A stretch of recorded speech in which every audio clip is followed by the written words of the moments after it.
Bem, meus amigos, estamos de volta para mais um programa Colunas de Luz. Neste programa, nós vamos falar de medicina e espiritismo. Eu sou médico, todos vocês sabem, e há uma relação hoje muito estudada da medicina com relação ao espiritismo.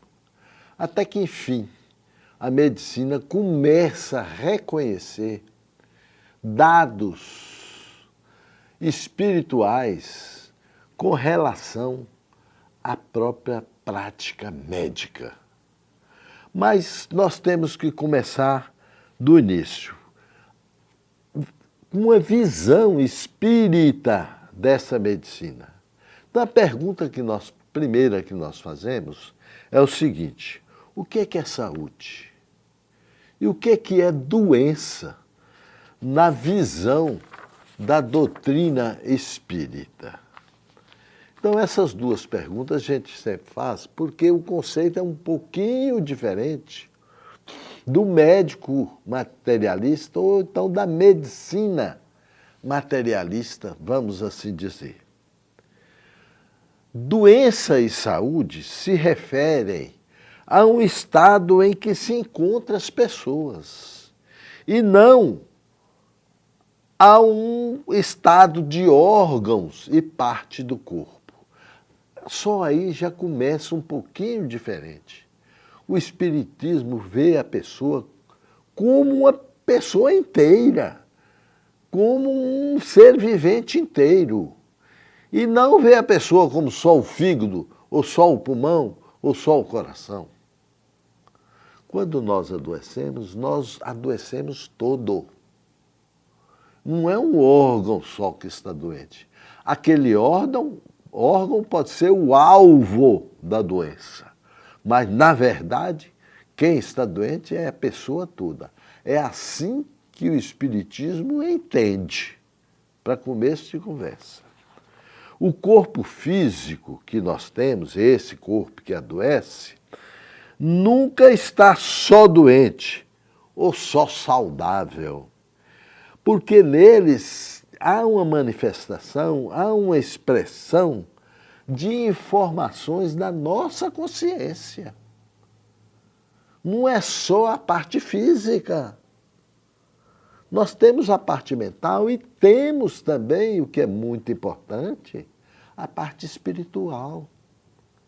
E que às vezes o médico menos avisado, ele só vê a parte física.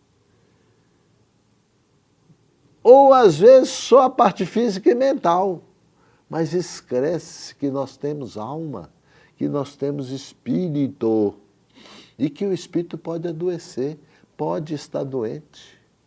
E que às vezes necessita de um tratamento até específico, que nós chamamos de tratamento espiritual.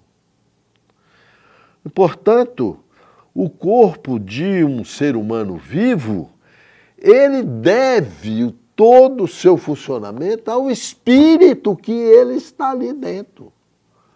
Tanto assim é verdade que quando o espírito sai do corpo, a pessoa morre. Quando a pessoa desencarna, o que a gente fala? Desencarna. O espírito saiu da carne. E a pessoa, o que aconteceu com ela? Morreu. Faleceu. Então, essa pessoa depende do espírito para viver.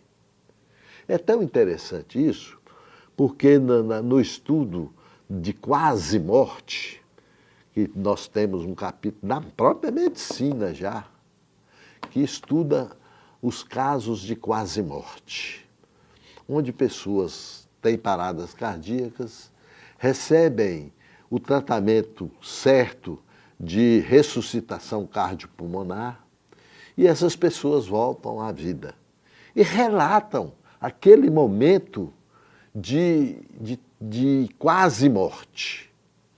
E elas sempre relatam que às vezes encontram com entidades amigas no plano espiritual, pessoas já falecidas, ou mesmo pessoas que desconhecidas para eles, espíritos que falam para ele: não é sua hora não, pode voltar.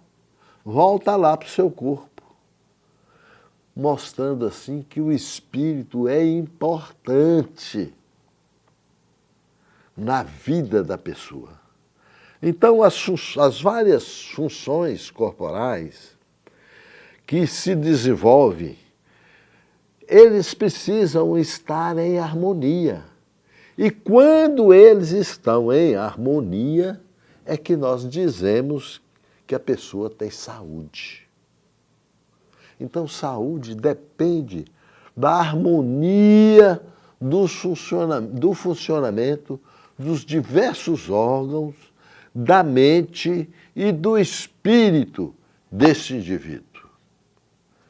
Uma função falha, que compromete essa harmonia, é que nós chamamos no Espiritismo de estado de doença.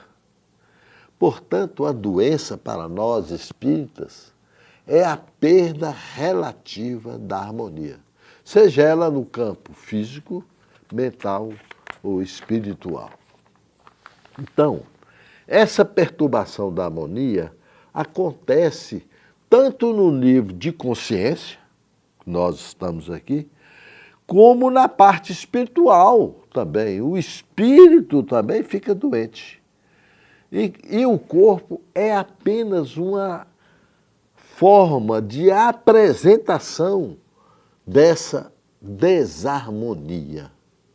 Essa desarmonia vai refletir no corpo físico e daí é que vão aparecer os sinais e os sintomas que o médico vai identificar. O nosso não consciente, quer dizer, a nossa parte espiritual, ela envia mensagem ao nosso consciente. E essas mensagens, se forem em forma de tensões, em forma de sofrimentos físicos, vão gerar certamente desarmonia. E gerando desarmonia, vão gerar doença. A pessoa vai acabar ficando doente por mensagens do subconsciente ou do espírito para o consciente de visões negativas do mundo que o cerca, visões negativas dos relacionamentos desta pessoa. E é preciso ter em mente que é o paciente que tem que entender isso. O médico, ele tem que aprender a perceber essas coisas. E muitas das vezes as faculdades não ensinam. As faculdades ensinam apenas os sintomas agudos, aquilo que aparece e que com um remedinho tira a consequência, mas não tira a causa. Então o médico tem que perceber, o bom médico, ele tem que perceber a causa das coisas. Por que que esse indivíduo está com um problema cardíaco? Por que que ele está com um problema pulmonar? Por que que ele está com depressão, por exemplo, que é uma epidemia atualmente? Então são situações do corpo e da mente. Mas o médico tem que saber também por que que esse espírito está doente. Por vidas passadas errôneas? Por vida atual desregradas? E assim vamos nas pesquisas. E os médicos têm que ter o papel de orientar também, não é só tratar, não. Se nós não soubermos as causas das coisas, nós vamos tratar apenas das consequências. E tratar das consequências resolve.